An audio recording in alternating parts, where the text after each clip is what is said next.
नमस्कार, आप सभी का स्वागत है जनता टीवी पर। मैं हूं आपके साथ दुर्गा शर्मा। रुख करेंगे उत्तराखंड की तमाम अहम खबरों की ओर। मुख्यमंत्री पुष्कर सिंह धामी ने देहरादून स्थित मुख्यमंत्री आवास पर प्रधानमंत्री नरेंद्र मोदी के मन की बात के 134वें संस्करण को सुना। इस अवसर पर उनके साथ कई छात्र भी मौजूद रहे, जिन्होंने कार्यक्रम को ध्यानपूर्वक सुना। मुख्यमंत्री धामी ने इस कार्यक्रम को प्रेरणादायक बताते हुए कहा कि मन की बात देश के लोगों को जोड़ने और सकारात्मक सोच को बढ़ावा देने का एक माध्यम है। कार्यक्रम के दौरान विभिन्न सामाजिक, शैक्षिक और विकास से जुड़े विषयों पर चर्चा की गई, जिन्हें सुनकर उपस्थित युवाओं ने भी प्रेरणा प्राप्त की।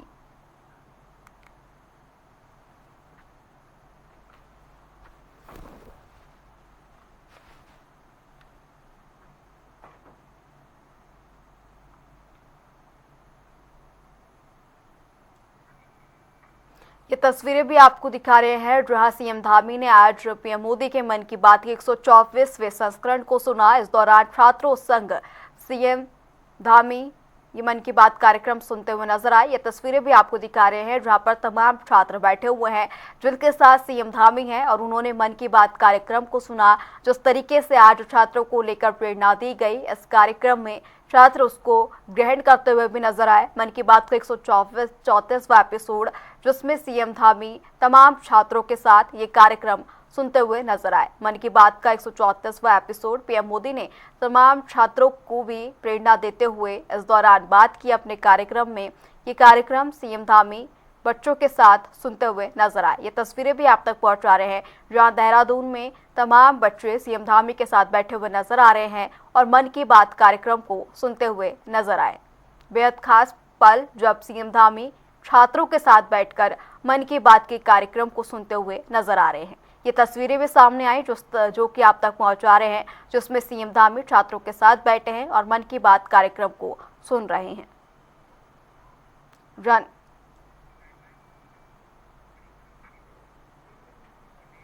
चलिए अब नजर डालेंगे एक बड़ी खबर की ओर। बड़ी जानकारी उससे आपको रूबरू करा दें। देहरादून से ये बड़ी खबर, 4 जून को उत्तराखंड आएंगे राहुल गांधी। ये बड़ी खबर, राहुल गांधी 2 दिवसीय उत्तराखंड दौरे पर रहेंगे।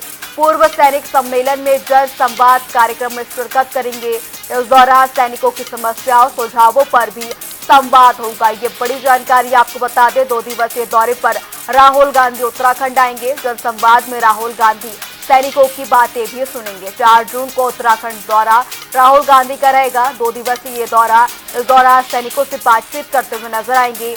पूर्व सैनिक सम्मेलन में जन संवाद कार्यक्रम में राहुल गांधी शिरकत करेंगे। इस दौरान सैनिकों से कई सुझावों पर भी बातचीत करते हुए राहुल गांधी नजर आएंगे।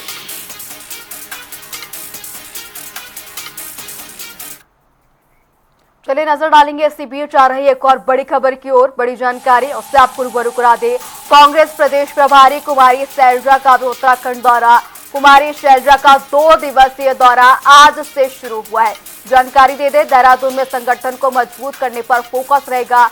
प्रदेश अध्यक्ष गणेश गोदियाल के नेतृत्व में कांग्रेस आगे जुटेगी रणनीति के लिए। दोपहर 12 बजे वरिष्ठ नेताओं की एक अहम बैठक भी होनी है। राहुल गांधी के दौरे का रोड मैप भी तैयार किया जाएगा। जानकारी दे दें, राहुल गांधी भी 2 दिवसीय दौरे पर उत्तराखंड पहुंचेंगे 4 जून को। उससे पहले कुमारी शैलजा का ये उत्तराखंड दौरा तमाम रणनीति पर तैयारी करते हुए नजर आएंगी। साथ ही साथ जानकारी दे दें, कांग्रेस प्रदेश प्रभारी कुमारी शैलजा का ये उत्तराखंड दौरा बेहद अहम। इस दौरान आगामी चुनावों की रणनीति बनाते हुए भी नजर आएंगी। कल पौड़ी में पूर्व सैनिक संवाद को लेकर भी बैठक प्रदेश प्रभारी कुमारी शैलजा करेंगी। जानकारी दे दें, पौड़ी गढ़वाल में ग्राउंड जीरो का जायजा लेंगी प्रदेश प्रभारी।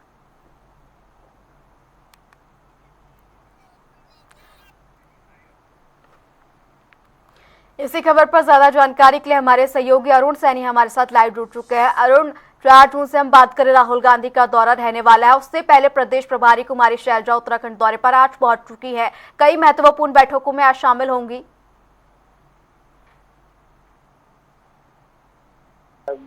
कांग्रेस के नेता राहुल गांधी जो है 4 और 5 जून को उत्तराखंड दौरे पर आ रहे हैं। 2 दिवसीय उनका उत्तराखंड दौरा है, जिसमें 4 जून को वो अल्मोड़ा में जाएंगे। अल्मोड़ा में सैनिकों के साथ संवाद करेंगे, जनसभा को संबोधित करेंगे और उसके बाद जो है पौड़ी गढ़वाल में उनकी एक जनसभा होनी है, वहां पर भी जनसभा को संबोधित करेंगे और सैनिकों के साथ जो है बातचीत, वहां पर भी संवाद स्थापित करने का काम राहुल गांधी करेंगे। उसके बाद 5 जून को देहरादून में उनके एक जो है कार्यक्रम है, जिसमें देहरादून में तमाम जो विधायक हैं, कांग्रेस पार्टी के प्रत्याशी रहे हैं, विधायक प्रत्याशी रहे हैं, सांसद प्रत्याशी रहे हैं या पूर्व सांसद, पूर्व मंत्री रहे हैं, ये कांग्रेस के पदाधिकारी हैं, वरिष्ठ नेता हैं, उनसे संवाद करेंगे। जो अलग प्रकोष्ठ है, उन प्रकोष्ठों के अध्यक्षों से संवाद करेंगे और 2027 के विधानसभा चुनाव को लेकर पूरी रणनीति तैयार करते हुए नजर आएंगे। इसी क्रम में कांग्रेस पार्टी ने तमाम तैयारी करनी शुरू कर दी है। अल्मोड़ा से लेकर गढ़वाल से लेकर देहरादून तक तमाम तैयारियां की जा रही है। जो पार्टी के वरिष्ठ नेता हैं वो समीक्षा बैठक ले रहे हैं, बैठकों की पूरा जायजा ले रहे हैं, किस तरीके से तैयारी करनी है, कितने कार्यकर्ता शामिल होंगे, भीड़ कहाँ पर जुटानी है, कितनी भीड़ जुटानी है, उसको लेकर तमाम तैयारियां की जा रही है। इसी कार्यक्रम को लेकर आज कांग्रेस की प्रदेश प्रभारी कुमारी शैलजा आज से 5 जून तक उत्तराखंड के दौरे पर रहने वाली हैं और अभी कुछ ही देर में वो कांग्रेस मुख्यालय में पहुंचेंगी, जहां पर इसके बाद में कांग्रेस पार्टी के वरिष्ठ नेता और पदाधिकारियों के साथ बैठक करेंगी और जो रणनीति है राहुल गांधी के दौरे को लेकर वो रणनीति तैयार करते हुए दिखाई देगी और किस तरीके की तैयारी चल रही है उसको लेकर समीक्षा बैठक भी करेगी और सभी जो नेता कांग्रेस पार्टी के हैं उनसे संवाद करेगी। इसके बाद देहरादून में ही वो जहां पर उनका कार्यक्रम होना है, जहां पर राहुल गांधी का कार्यक्रम होगा, उस कार्यक्रम स्थल पर जाकर वहां पर भी निरीक्षण करेंगे, तैयारियों का जायजा लेंगे। इसी तरह से पौड़ी में उनका दौरा रहने वाला है, फिर अल्मोड़ा में भी दौरा रहने वाला है और इसी कार्यक्रम के तहत तमाम तैयारियों का जायजा वो लेते हुए दिखाई देंगी। तो इससे साफ समझा जा रहा है कि 2027 के चुनाव को लेकर कांग्रेस पार्टी भी पूरी तरह से चुनावी मोड में आ गई है, पूरी एक्टिव कांग्रेस पार्टी दिखाई दे रही है। जिस तरह से कांग्रेस की प्रदेश प्रभारी कुमारी शैलजा लगातार उत्तराखंड के दौरे पर आ रही हैं, पिछले कुछ ही महीनों में उनका ये तीसरी बार उत्तराखंड का दौरा है। इससे पहले भी वो एक हफ्ते तक उत्तराखंड के दौरे पर रही, एक बार गढ़वाल में तो एक बार कुमाऊं में उनका दौरा रहा। तो इस तरीके से तमाम तैयारियां कांग्रेस पार्टी भी करती हुई आ रही है और अब जब राहुल गांधी उत्तराखंड के दौरे पर पहुंचेंगे तो कांग्रेस पार्टी को कितनी मजबूती देकर जाते हैं और कांग्रेस पार्टी को क्या संजीवनी और क्या मूल मंत्र 2027 के विधानसभा चुनाव के लिए राहुल गांधी देकर जाते हैं और उनका ये कार्यक्रम कितना सफल रहता है, वो तमाम चीजें देखने वाली होंगी।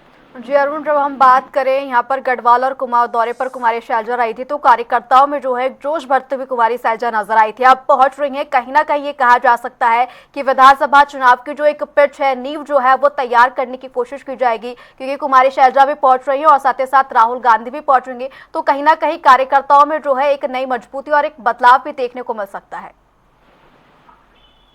जी बिल्कुल, देखिए जिस तरीके से कांग्रेस पार्टी की बात की जाए तो कांग्रेस पार्टी भी इस बार उत्तराखंड के विधानसभा चुनाव को लेकर काफी एक्टिव नजर आ रही है और जिस तरीके से काफी कुछ महीनों से लगातार जिस तरीके से कांग्रेस की बैठकें लगातार हो रही हैं, दिल्ली में कई बैठकें हुई, उत्तराखंड में कई बैठकें हो रही हैं, प्रदेश प्रभारी कुमारी शैलजा पूरी तरह से अब एक्टिव उत्तराखंड में नजर आ रही है और जिस तरीके से हमने बताया बैक टू बैक उनके कार्यक्रम उत्तराखंड में हो रहे हैं, हर महीने कार्यक्रम हो रहे हैं। इस वक्त तीसरा दौरा है, राहुल गांधी का दौरा इस बीच आ गया है और इसी के साथ ही और भी कई वरिष्ठ नेताओं का, केंद्रीय नेताओं का दौरा उत्तराखंड में लगेगा।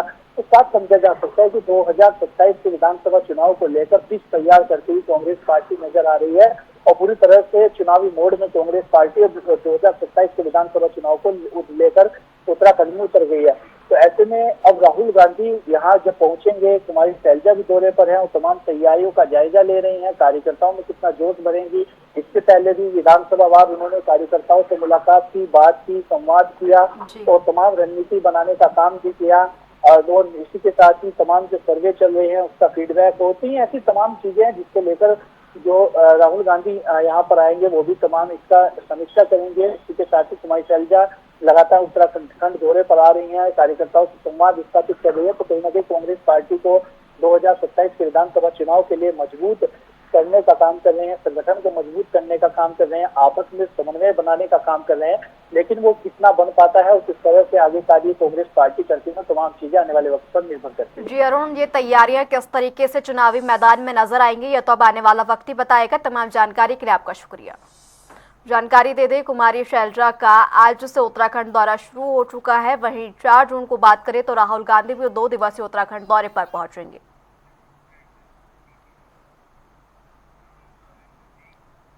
बीजेपी के राष्ट्रीय अध्यक्ष नितिन नवीन के 3 दिवसीय उत्तराखंड दौरे ने संगठन में नया उत्साह भर दिया है। देहरादून में आयोजित बैठकों और संवाद कार्यक्रमों में उन्होंने 2027 विधानसभा चुनाव की तैयारियों को लेकर बूथ स्तर तक संगठन को मजबूत करने का आह्वान किया। राष्ट्रीय अध्यक्ष ने मुख्यमंत्री पुष्कर सिंह धामी के नेतृत्व और सरकार के कार्यों की सराहना करते हुए यूसीसी चारधाम यात्रा प्रबंधन और विकास कार्यों को मॉडल बताया। उन्होंने कहा कि गंगा मैया के आशीर्वाद और धामी के नेतृत्व में भाजपा 2027 में लगातार तीसरी बार सरकार बनाएगी।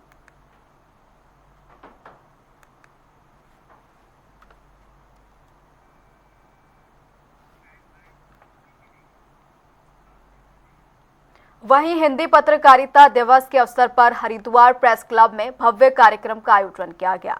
कार्यक्रम में पूर्व मुख्यमंत्री और महाराष्ट्र के पूर्व राज्यपाल भगत सिंह कोश्यारी, आचार्य महामंडलेश्वर कैलाश आनंद गिरी सहित पत्रकारिता जगत की कई प्रमुख हस्तियां शामिल हुई। इस दौरान हिंदी पत्रकारिता के 200 साल के गौरवशाली इतिहास, उसकी भूमिका और वर्तमान चुनौतियों पर विस्तार से चर्चा की गई। वक्ताओं ने निष्पक्ष और जिम्मेदार पत्रकारिता के महत्व पर भी जोर दिया। कार्यक्रम में उत्कृष्ट कार्य करने वाले पत्रकारों और अलग अलग शिक्षण संस्थानों के पत्रकारिता छात्रों को सम्मानित भी किया गया। हरिद्वार प्रेस क्लब को बहुत बधाई देता हूं। हिंदी पत्रकारिता के द्विशताब्दी समारोह में एक सुंदर आयोजन किया गया, जहां एक और पत्रकारिता के क्षेत्र में ऊंचा नाम जिनका है, ऐसे डॉक्टर गोविंद सिंह का मार्गदर्शन मिला और स्वामी कैलाशानंद जी महाराज का आशीष मिला और सुंदर आयोजन, जिस ढंग से आयोजक और श्रोता सभी ध्यान से इस कार्यक्रम में भाग ले रहे थे। तो मैं पूरी टीम को खूब खूब बधाई देता हूं, आशीर्वाद देता हूं और अत्यंत आह्लादित का विषय है, प्रसन्नता का विषय है और इस कार्यक्रम से जो युवा पीढ़ी है उनको भी एक प्रेरणा मिलेगा, मीडिया जगत के जो लोग हैं उनको भी प्रेरणा मिलेगी और जिन बड़े मुख्य वक्ताओं के द्वारा, बड़े बड़े वक्ताओं के द्वारा जो वक्तव्य दिए गए, उद्बोधन किए गए, निस्संदेह वो प्रेरणादायक उद्बोधन था। देहरादून के झारखंड क्षेत्र में आंधी और बारिश से क्षतिग्रस्त हुई पार्क के दीवार का निरीक्षण करने कैबिनेट मंत्री गणेश जोशी मौके पर पहुंचे।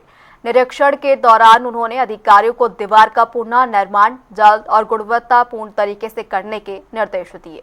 मंत्री ने स्पष्ट कहा कि निर्माण कार्यों में किसी भी प्रकार की लापरवाही बर्दाश्त नहीं की जाएगी और गुणवत्ता से समझौता नहीं होना चाहिए।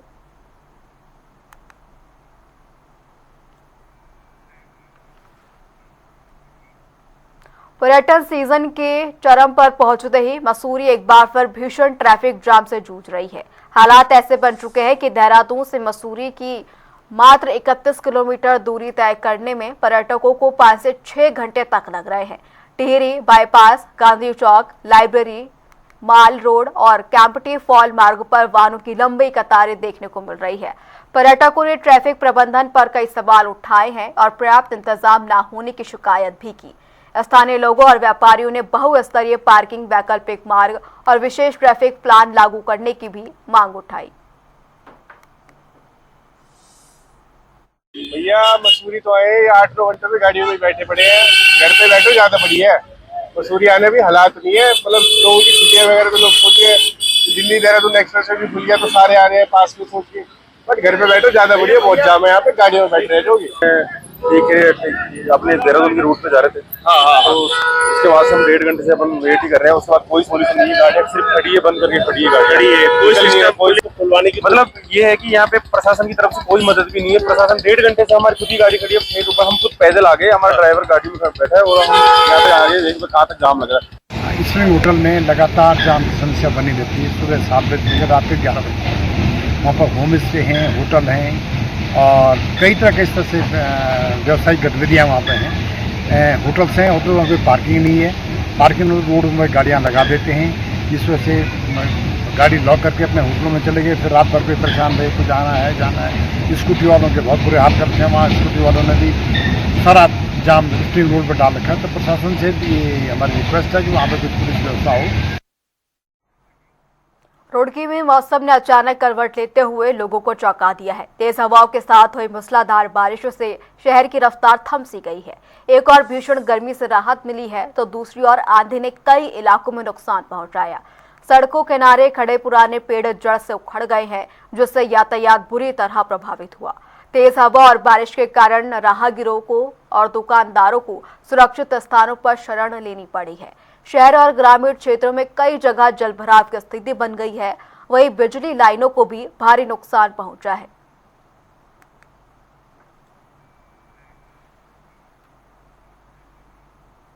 हल्द्वानी में मौसम की पहली जोरदार बारिश ने लोगों को भीषण गर्मी से राहत दिलाई है। दिन भर उमस और तेज गर्मी के बाद देर शाम अचानक मौसम बदला और झमाझम बारिश शुरू हो गई।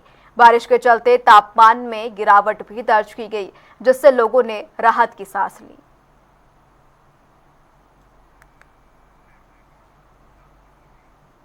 चारधाम यात्रा 2026 के दौरान उत्तरकाशी पुलिस नशा तस्करों के खिलाफ लगातार सख्त कार्रवाई कर रही है। पुलिस अधीक्षक कमलेश उपाध्याय के निर्देशन में यात्रा मार्गों पर चेकिंग अभियान तेज किया गया है। इसी क्रम में बड़कोट पुलिस ने राजोतर राजगढ़ी बस स्टॉप के पास 2 युवकों को गिरफ्तार किया। तलाशी के दौरान उनके कब्जे से कुल 4.43 ग्राम अवैध स्मैक बरामद की गई, जिसकी अनुमानित कीमत 1,30,000 रुपए बताई जा रही है। गिरफ्तार आरोपियों के खिलाफ NDPS एक्ट के तहत मुकदमा दर्ज कर लिया गया है। पुलिस ने कहा कि चारधाम यात्रा के दौरान नशा तस्करी के खिलाफ अभियान आगे भी जारी रहेगा।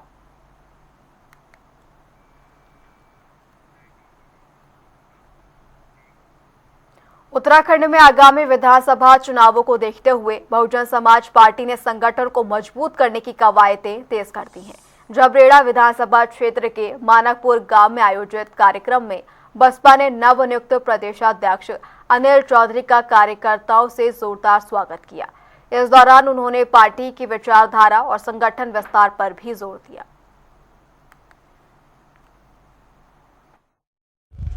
मैं बहन जी का धन्यवाद देता हूं, जो बहन जी ने मुझे इतनी बड़ी जिम्मेदारी दी है यहाँ पे, और जो मुझे जिम्मेदारी दी है तो हम बहुजन समाज पार्टी को बूथ स्तर पर मजबूत करके अधिक से अधिक सीटें जिता के बहुजन समाज पार्टी को मजबूत करेंगे। 27 में क्या लग रहा है?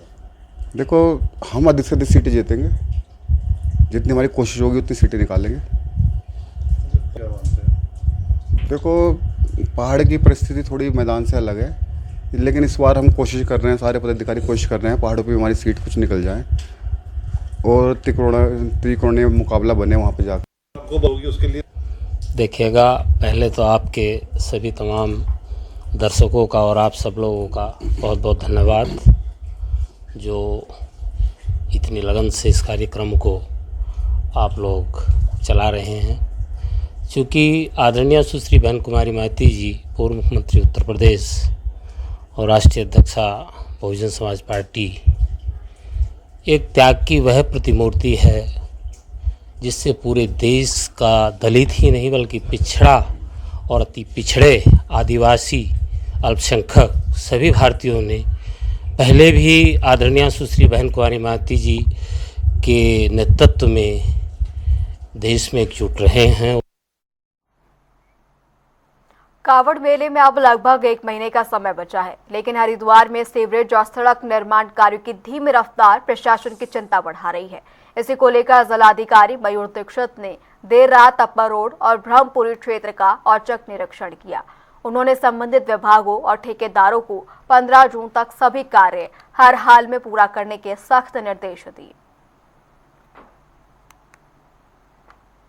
अभी हरिद्वार शहर में विभिन्न जगह सीवर लाइन का काम चल रहा है और साथ ही रोड रेस्टोरेशन का काम भी PWD के द्वारा किया जा रहा है।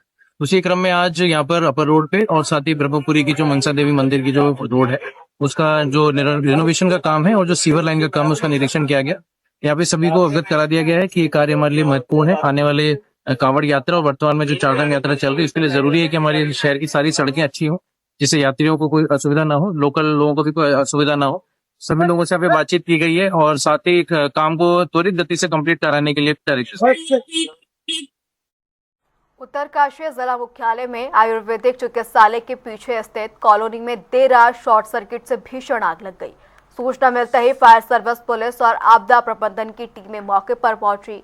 एहतियातन के तौर पर क्षेत्र की बिजली आपूर्ति बंद कराई गई और जल संस्थान ने हाइड्रेट पंप चालू करवाया। आग लकड़ी और टीन शेड में लगी, जिससे रह रही 3 परिवारों का सामान पूरी तरह जलकर नष्ट हो गया।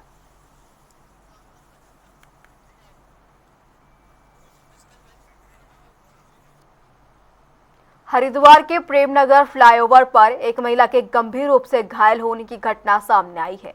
शुरुआती जानकारी के मुताबिक महिला दिल्ली की रहने वाली बताई जा रही है। घटना के बाद मौके पर अफरा तफरी मच गई और राहगीरों ने तुरंत पुलिस और एम्बुलेंस को इसकी जानकारी दी। पुलिस और स्थानीय लोगों की मदद से महिला को अस्पताल पहुंचाया गया, जहां पर शुरुआती उपचार के बाद हाथ और कूल्हे में फ्रैक्चर की बात साफ हुई है।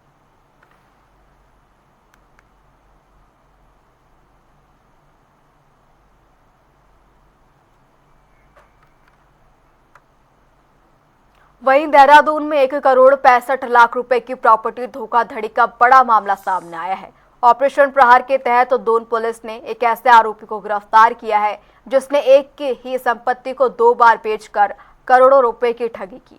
पुलिस जांच में सामने आया कि आरोपी ने फर्जी दस्तावेजों का इस्तेमाल कर संपत्ति का सौदा किया और खरीदारों को धोखे में रखा।